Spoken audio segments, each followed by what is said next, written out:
तो तुम मुझे ये समझाने की कोशिश कर रहे हो कि कंचन का कहीं पता नहीं चल रहा? कंचन सोनी का, जिसका खौफ दिखा के शहर की हर माँ अपने बच्चे को डराया करती है।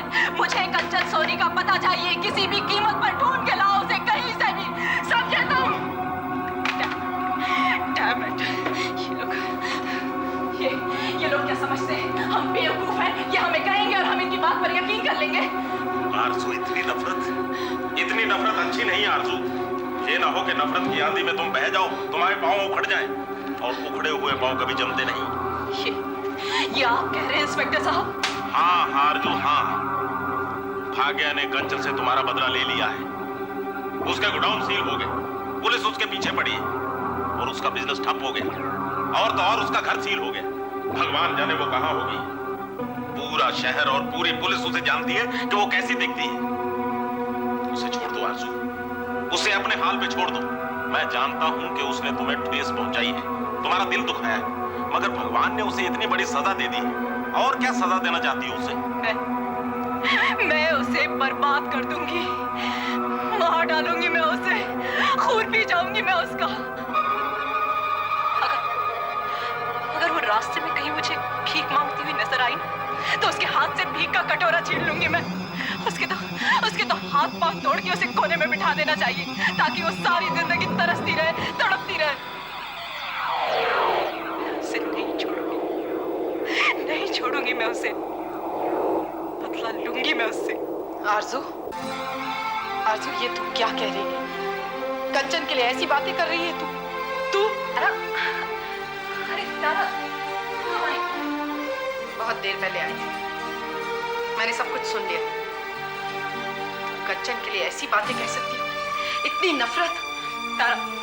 तारा तुम नहीं जानती कंचन ने क्या किया है। कुछ भी किया हो, चाहे तुम्हारा कितना बड़ा नुकसान किया हो, मैं कभी सोच भी नहीं सकती कि तुम कंचन के बारे में ऐसा सोच सकती हो। तारा, तुम ही आरज़ू को समझाओ कि अगर दूसरों के लिए मन में इतना जहर भरा हो तो अपना खुद का मन भी मैला हो जाता है।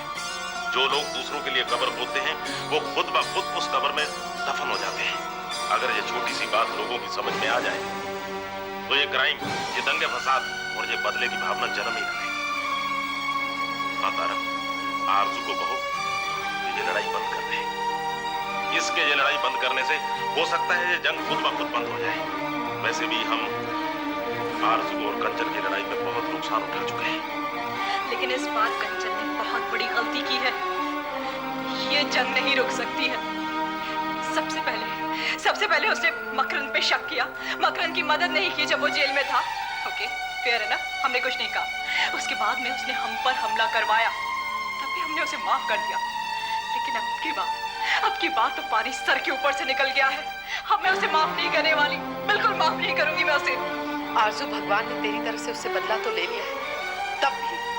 हाँ, तब भी नहीं आरज़ू, तू उससे बदला नहीं लेना चाहती, तू उसे टॉर्चर करना चाहती है, उसे रुला रुला के तड़पा कर खुश होना चाहती है।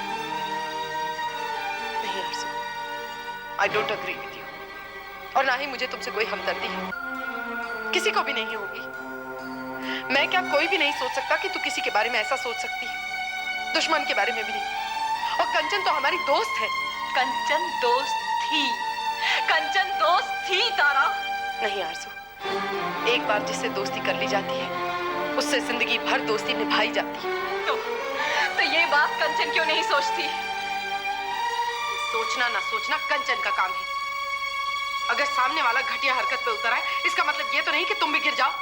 तुम तो कभी गिरी हुई नहीं थी आरज़ू।